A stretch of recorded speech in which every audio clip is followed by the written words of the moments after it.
Good afternoon, Ma'am Obon. Good afternoon, everyone.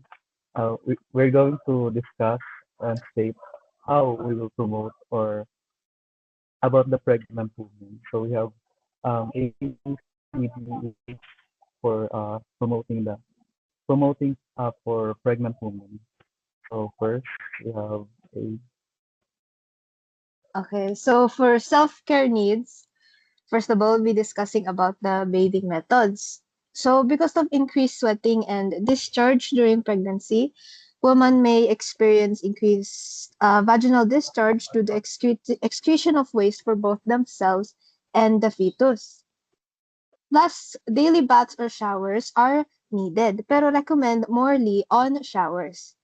For this, you need to avoid hot water because prolonged exposure to extremely hot water or hot tubs should be avoided as it may cause hyperthermia in the fetus, leading to birth defects.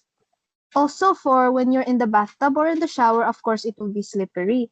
So may mga balance issues dyan. As pregnancy progresses, balance may become difficult, making it unsafer for women to be bathing in a bathtub and more safe for women to go showering. Now, tub, tub baths are contraindicated if the membranes rupture or if there is any vaginal bleeding due to the risk of uterine infection. For the next one is for breast care. First, you need to wear more supportive bras. Wear a firm, supportive bra with wide straps as breast size increase during pregnancy. As for the breast size and fetal sex, breast may enlarge actually more with a female fetus than a male fetus. Now, for bra adjustments, women may need a larger bra size halfway through the pregnancy. If planning to breastfeed, choose bras that are more open in the front. Now, colostrum begins around the 16th week of pregnancy, so you should wash the breast with clear water daily with no soap and dry well to prevent infection. Now, because of the colostrum, moisture management is very important. The use of gauze or breast pads if colostrum secretion is heavy to prevent nipple excoriation, pain, and fissuring. Next is the dental self-care. When bacteria in the mouth interacts with sugar, this lowers the pH of the mouth, creating an acid medium that can lead to etching or destruction of the enamel of the teeth, otherwise known as cavities. You may encourage pregnant women to see their dentist regularly for routine examination and cleaning. Also encourage women to snack on nutritious foods such as fresh fruits and vegetables rather than sugar-rich snacks. But if you are having trouble avoiding high-rich snacks, you encourage the woman to snack on chocolate or easily digestible foods. Next is for the perineal care. Women have increased vaginal discharge during pregnancy. So first thing to do is wipe front to back after voiding to prevent bringing contamination forward from the rectum. Douching is contrainterdicted because the force of the irrigating fluid could cause the solution to enter the cervix, leading to uterine infection. Douching also alters the pH of the vagina, leading to increased risk of vaginal bacterial growth by Sheth and Keller 2015. For the next topic,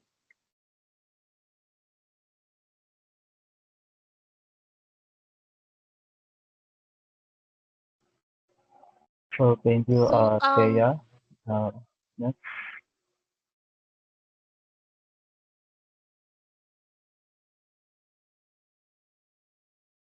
so for the next topic, in promoting health to pregnant women, in terms of clothing, of course, we need to encourage wearing loose, comfortable clothing made of breathable fabrics like cotton because this ensures better comfort and minimizes skin irritation. Next is we need to advise the mother to avoid wearing garters, firm girdles with panty legs, and easy stocking as they can impede blood circulation in the legs, increasing the risk of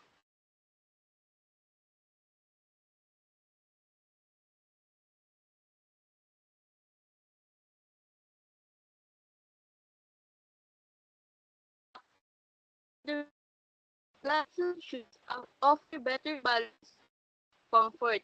And for the if kailangan ng mga supportive garments, we suggest wearing support pantyhose for varicose veins and a supportive cotton-lined bra for comfort and proper breast support.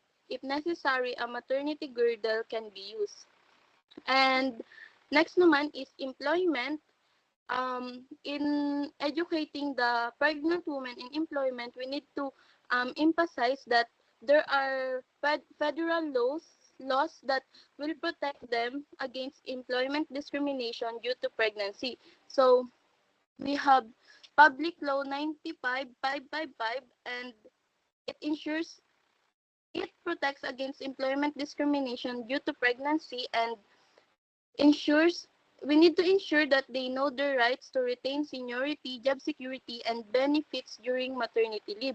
And there is also Family and Medical Leave Act, which um, we need to inform them about their entitlement to 12 weeks of unpaid job protected leave under FMLA for childbirth, adoption, or serious health conditions.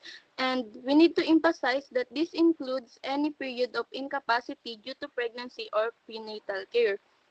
And also, in yung kung safe ba yung condition nila sa work, so we need to advise them to avoid hazardous occupations like exposure to hazardous chemicals or lifting, and because it can harm the baby and the mother. Work environment is safe for both mother and fetus. Encourage periodic rest, proper nutrition, and hydration during work hours to prevent complications like preterm labor or small for gestational age infants. So we also need to counsel women to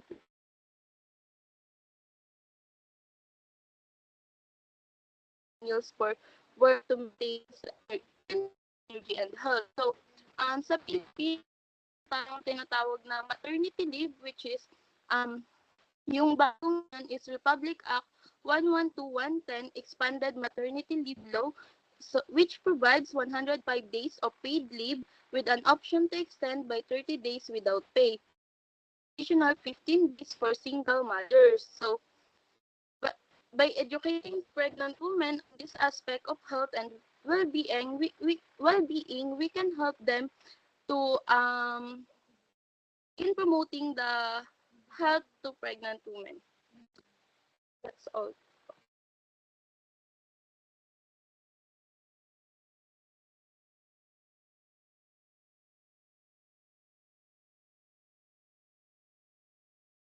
So next, we're going to discuss sexual activity. So it is important to know that there are changes in normal sexual response that is related to the physiologic changes of pregnancy. In the first trimester of pregnancy, less interest in sex due to fatigue, nausea, or adaptation to pregnancy. And then in the second trimester, there is interest in sex, or the interest in sex may increase as this trimester is the most comfortable period. And then thus the third trimester or the near term, there is less interest due to the discomfort brought about by the positional difficulty and abdominal size. So pregnancy brings about significant physiological changes that can impact a woman's sexual experience. So it's essential for healthcare providers to create a comfortable and open environment where women can discuss their concerns and questions about sexual activity. So by addressing myths and providing accurate information, we can help women feel more confident and assured about their sexual health during this important time. So there are common misconceptions in pregnancy. So for example, coitus and labor. So it's a common belief that engaging in sexual intercourse near the due date can induce labor. However, there is no scientific evidence to support this claim. So coitus does not initiate labor. Next is orgasm and preterm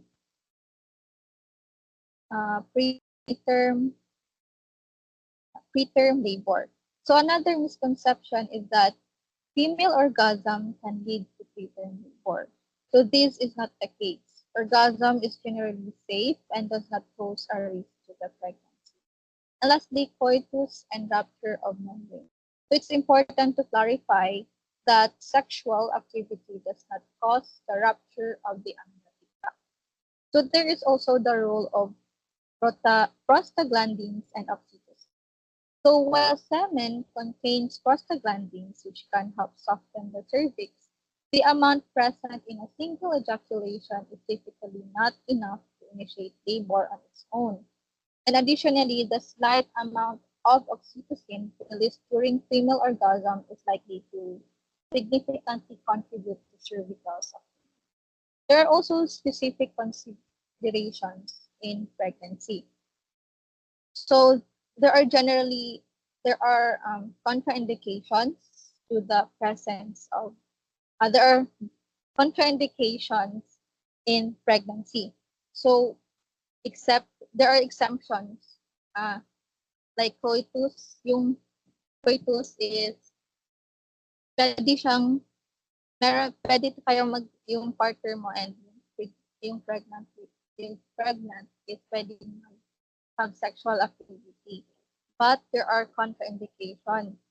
So, for example, premature rupture of membrane, premature labor, history of abortion and bleeding, deep engagement of the head in late pregnancy, and incompetent cervix. So that hindi, yan, hindi siya pwedeng gawin ng babae kung meron silang ganito. So, next is in healthy pregnant women, sexual intercourse usually does no harm. So it is okay to have sexual intercourse if you are pregnant. So like any other activity, pregnant women should avoid fatigue, exercise in moderation, and hygiene.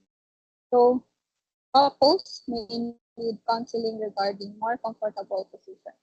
So the traditional man on top position during intercourse is uncomfortable for many couples. So the suggested positions during intercourse is side lying and the woman on top position. So next, we're going to talk about the smoking, alcohol, and drug habits during pregnancy. So smoking. Pregnant women should not smoke, whether it's either cigarettes or electronic cigarettes. So women who smoke in pregnancy have smaller infants than those women who not. So the consumption of over 5 cigarettes per day in pregnancy doubles the woman's risk of delivering a low birth weight. So secondhand smoking is also dangerous during pregnancy or in non-pregnant states. So the effects of smoking is increased risk of preterm birth, low birth weight, infant mortality, spontaneous abortion, placenta, previa abruption, and premature rupture of the brain. So the causes of this is that nicotine reduces placental perfusion, and carbon monoxide inactivates hemoglobin, decreased plasma volume, and reduced appetite. So next is alcohol. Alcohol ingestion by pregnant women is likely to cause fetal abnormalities. So alcohol is the leading known teratogen in the Western world. So now it's said that no amount of alcohol is safe in pregnancy or while trying to get pregnant. So the effects of consumption of alcohol in pregnancy for pregnant women is fetal alcohol syndrome, characterized by retardation, craniofacial defects, cardiovascular defects, limb defects, and impaired motor function. And the risk of this is heavy alcohol use or 2 times or 2 drinks a day has 10% risk of producing fetal alcohol syndrome. So no amount of alcohol is considered safe during pregnancy. So that should pregnant women should remember that. recommendation in caffeine limit. So there is a pregnant women should avoid uh, consuming caffeine. So there should be limitation. So limit caffeine intake to 300 milligrams per day or 2 to 3 servings. Lastly, in drugs, drugs should only be taken by pregnant women when prescribed by their physician. So most of the medications or drugs is not really good for women. So drugs prescribed during pregnancy should have benefits or advantages outweighing the risk. So the best recommendation is that no medication be taken during pregnancy unless absolutely necessary and prescribed. And the effects of this is that increased risk of fetal malformations, growth retardation, drug withdrawal, and neonatal abstinence. And illicit drugs carry the risk of acquiring HIV and STDs. Then herbal supplements. So not all herbs or herbal supplements are safe for pregnant women. So not always safe due to lack of consistency and potency. Example, ginger is generally safe for morning sickness. But if you consume more of the amount of the required amount of ginger, you will pregnant women will suffer the side effects. So that's all.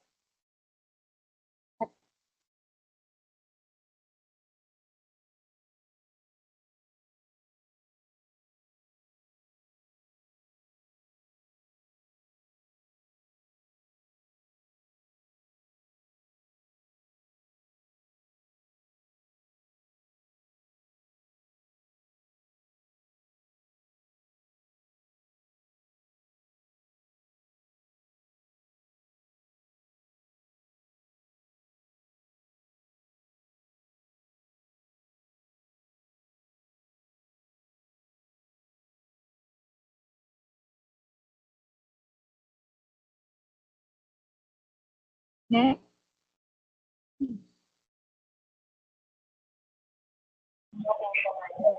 Yeah, sino next natin? Si, Next ano, is Exercise si by Tagabi. Job. Wait lang.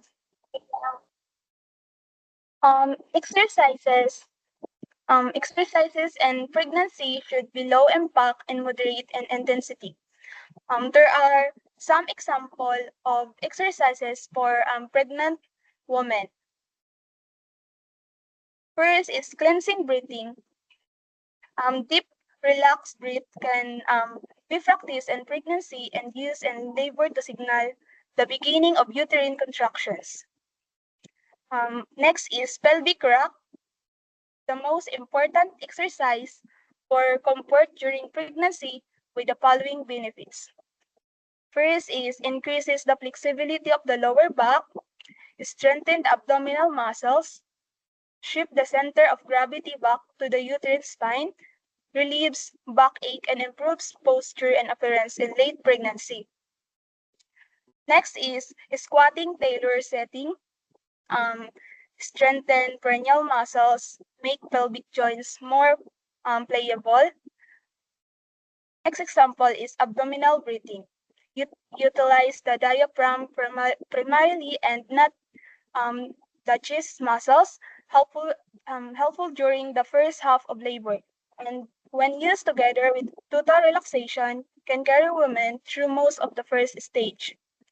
Kegel improves the tone of pubococcygeal, perineal, vaginal, and pelvic floor muscles needed for pregnancy, labor, and delivery, and in uterine prolapse, cystocele, and rictocele. This can be done every hour. Panting. Panting is the best for the crowning period and actual delivery of the baby, leaving the work to be accomplished by the uterus.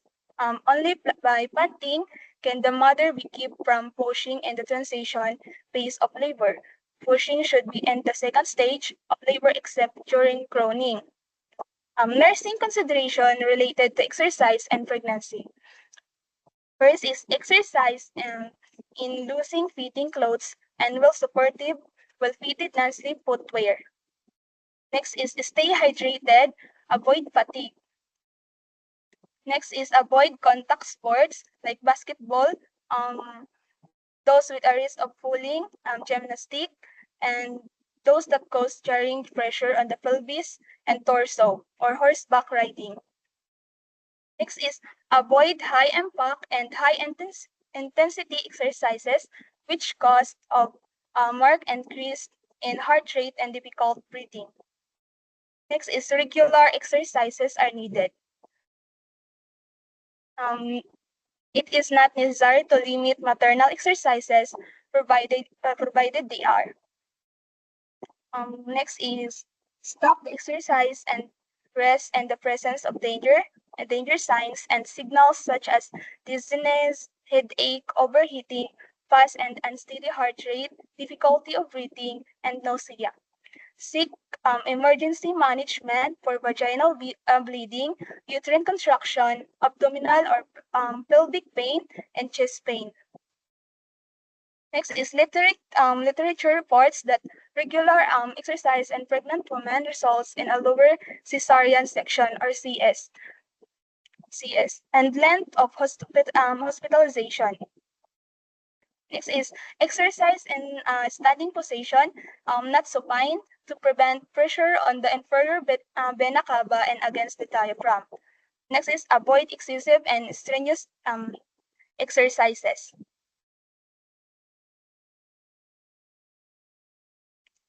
Okay na? Narinig niyo? Okay na. Clear. Next is sleep and travel. Next is we proceed to the sleep and travel to a pregnant woman. So, why is sleep important and crucial for pregnant women? So, it is for several reasons. So, first, we have for fetal development. So, getting adequate sleep is essential for the healthy growth and development of the fetus. So, it allows to produce hormones that support fetal growth and development. So, the next thing is the maternal health. So sufficient sleep helps maintain the mother's physical and mental health. So it reduces stress, boosts the immune system, and helps regulate the hormones. The third one is for energy level. So sleep provides the body with the energy needed to cope with the physical demands of pregnancy. So it can help prevent fatigue and exhaustion. Fourth one is to reduce the risk of complications. So lack of sleep has been linked to an increased risk of pregnancy complications, so such as preterm labor and low birth weight. So for the last one, it is for mood and well-being. So sleep is essential for maintaining a positive mood and overall health well-being during pregnancy. So it can help or reduce symptoms of depression and anxiety.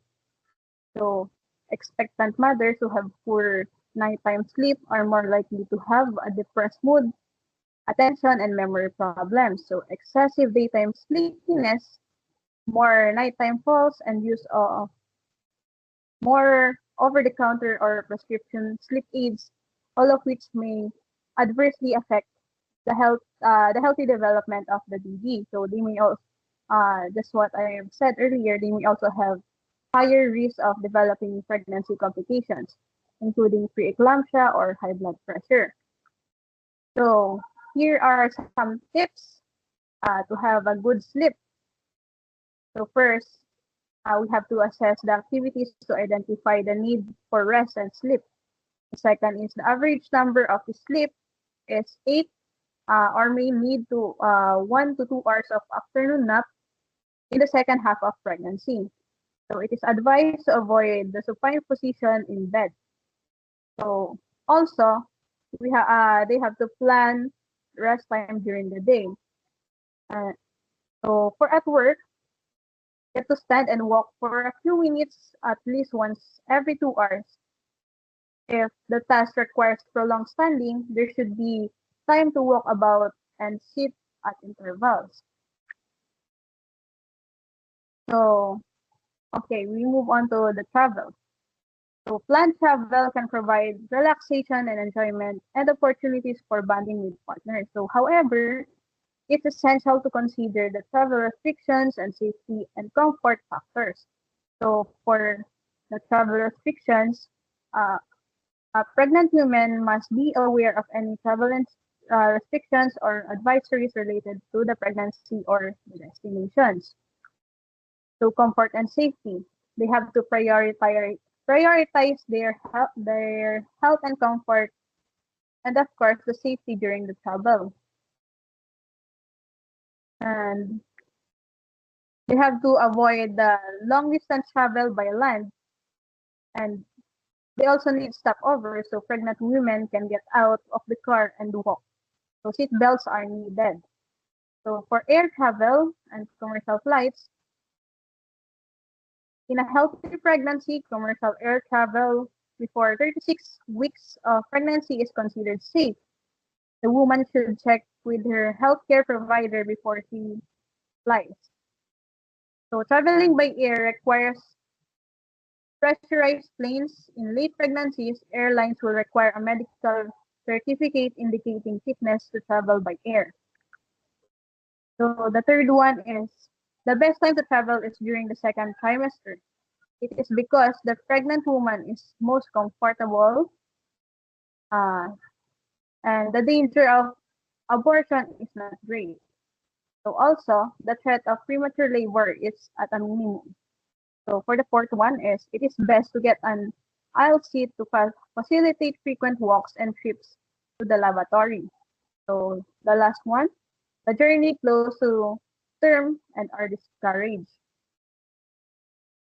Here is the food to avoid in pregnancy or limit during pregnancy.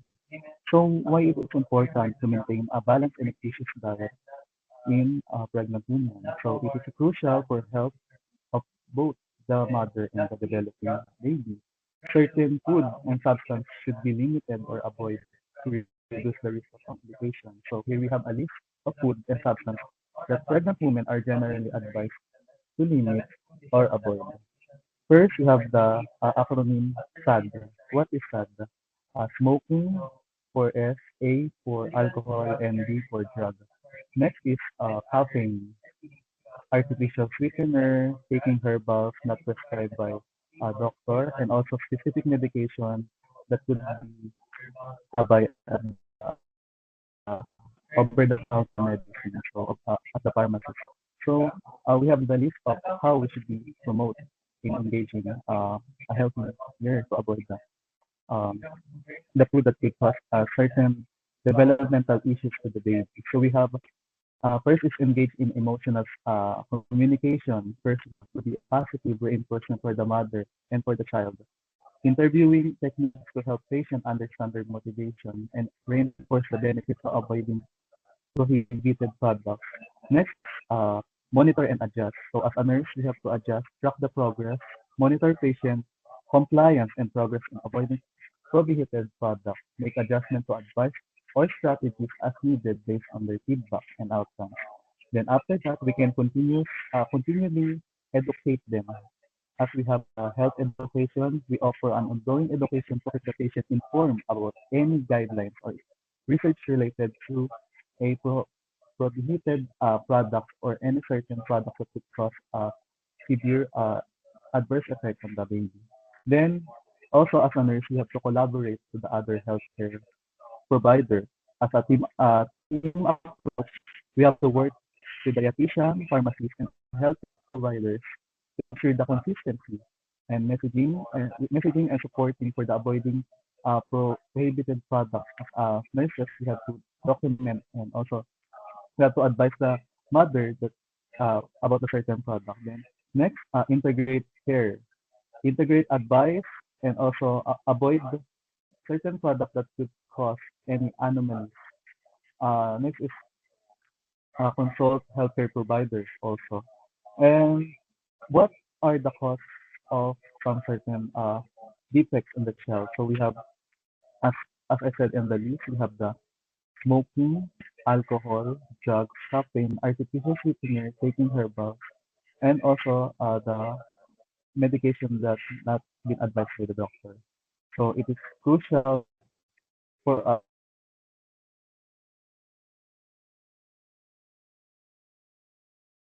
some certain so as a nurse we have to help the mother and also the child.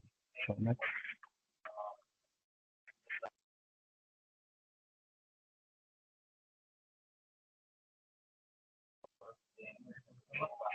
Okay, so uh, the last topic to be discussed is the vitamins and minerals needed during pregnancy.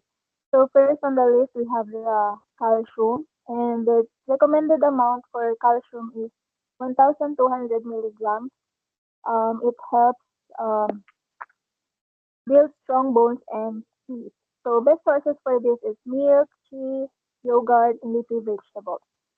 So next we have iron, which it helps the red blood cells deliver oxygen to your fetus. So best source for this is lean, red meat, poultry, fish, beans, and tea. So next, vitamin A. It forms healthy skin and eyesight. Also, it helps with bone growth. So the best source for this is carrots, green leafy vegetables, sweet potatoes. So vitamin C, it promotes healthy gums, teeth, and bones, and it can also improve your good for immune system. Next, vitamin B, it builds your fetus bones and teeth. Also, it helps promote healthy eyesight and skin. Vitamin B6, it helps form red blood cells and helps the body use protein, fat and carbohydrates. Best source of vitamin B6 is beef, liver, whole grain cereals, banana. So vitamin B12, it maintains nervous system, also helps form red blood cells. Next, folic acid, recommended um, 400 to 800 milligrams. So folic acid helps prevent birth defects of the brain and spine. Also, it supports the general growth and development of the fetus and the placenta. Another one is calories. So usual daily caloric need in pregnancy is 2,100 to 2,500, never less than 180 cal per day. So avoid empty calories like soft drinks. Next, fat. High energy foods for absorption of vitamins A, D, E, and K. Avoid too much fat to prevent vomiting and heart rate.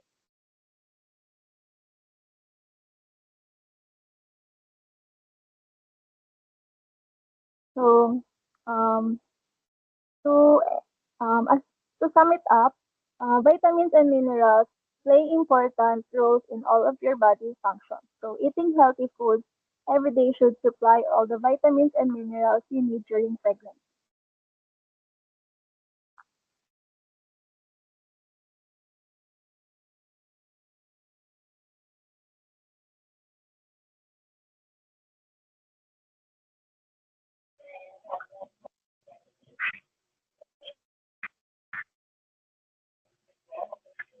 So next, silang mga next natin.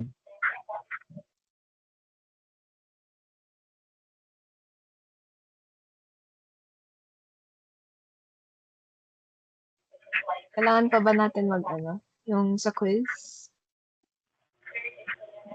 Okay. Kasama siguro siya. Kasama ata siya sa 40 minutes natin. Discuss. Ilang minutes na ba? Discuss ko pa. Ikat na lang natin ito. So, abot na siya ng 58, 1 hour. So, yung 20 minutes na cut na lang natin. Okay. So, mabilis na lang to. Okay, so about the quiz, you're gonna choose the best answer and then write the rationale of your answer. So, sa first question, Gemma is 4 months pregnant and is worried about her self-care needs, which statement would alert the nurse and the care team that there's a need to review self-care practices during pregnancy. So we discussed this among the members, and I think letter C is I know if my partner uses a condom, it can tear fetal membranes. That is the wrong answer. So yung rationale namin dito is the usage of contraceptives during sexual intercourse, specifically the condom, is not a indication during pregnancy. So in this case, Genma needs further health teaching about the safe sex practices during pregnancy to prevent misunderstandings.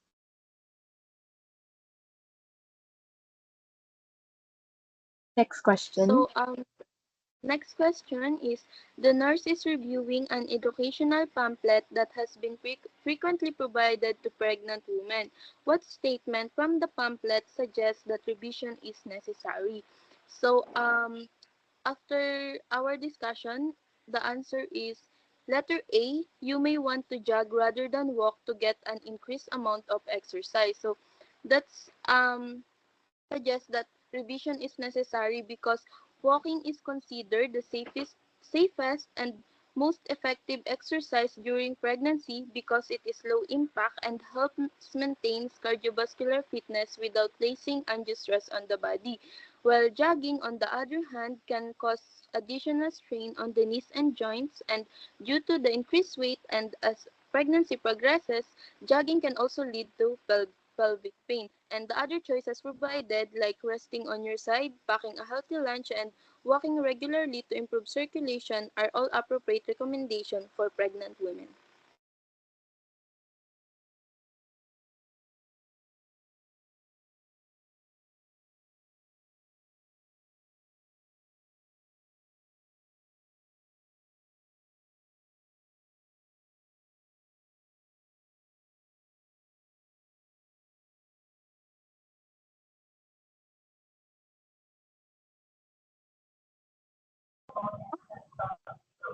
So next, sino bang list natin?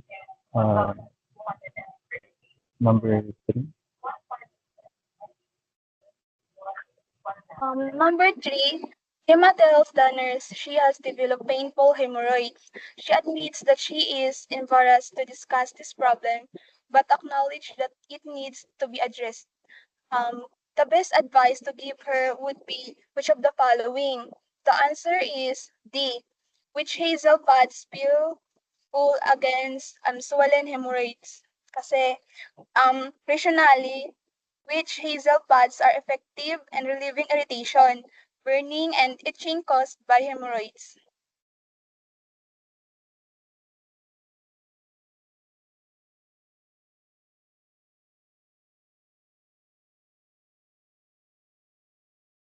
So, so number 4, Gemma has done some online research about the ankle edema that she typically experiences by the end of each day, which is stated in her would reveal that she has inaccurate information about the cause of this. A, this is a beginning complication at home my doctor. B, I understand this is from eating too much salt. I will restrict that more. C, I will rest with my feet up to take pressure off my leg. In C, I know this is from gaining too much weight. Start with tomorrow. So the answer is letter C. So the nurse rationale about this is the nurse would recognize that Joe Berry as well the correct information on ankle edema. Ankle edema is a common occurrence in pregnancy and occurs from increased pressure on lower extremity veins. So it can be relieved by resting. With feet elevated. Number 5. So for the number 5, Gemma makes the following statements. So which one would the nurse rate as the safest practice? So the choices are letter A, my brother takes medicine for heartburn. If I think of it, I'll borrow his. Letter B, I'm going to get a measles shot. I don't want measles while I'm pregnant. So letter C, there are so many medicines for headache. I'll ask my doctor what to take. And for letter D, I know all over-the-counter medicine is safe. That's why it's over-the-counter. So after discussion, we have decided that the correct answer for this one is letter C. So it says there are so many medicines for headache. I'll ask my doctor what to take. So here's why. So consulting a healthcare provider before taking any medication during pregnancy is the safest approach. So some medications, even over-the-counter ones, can be harmful during pregnancy.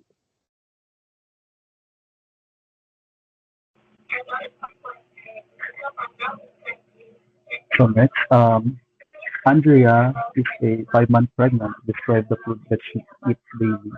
Which nutrition will does the nurse identify as most likely if Andrea is vegetarian? So we have the uh, multiple choice. We have the A, lack of iron, B, lack of folic acid, C, lack of vitamin C, and D, lack of vitamin D. So we come up with an idea that Andrea is lack of B, vitamin B12. So why? Uh, vitamin B12 is primarily found in animal products. So vegetarian, especially Andrea, that she's pregnant, those who not consume fortified foods or supplements are at risk for deficiency. So most likely Andrea is uh, most likely lack of vitamin B12.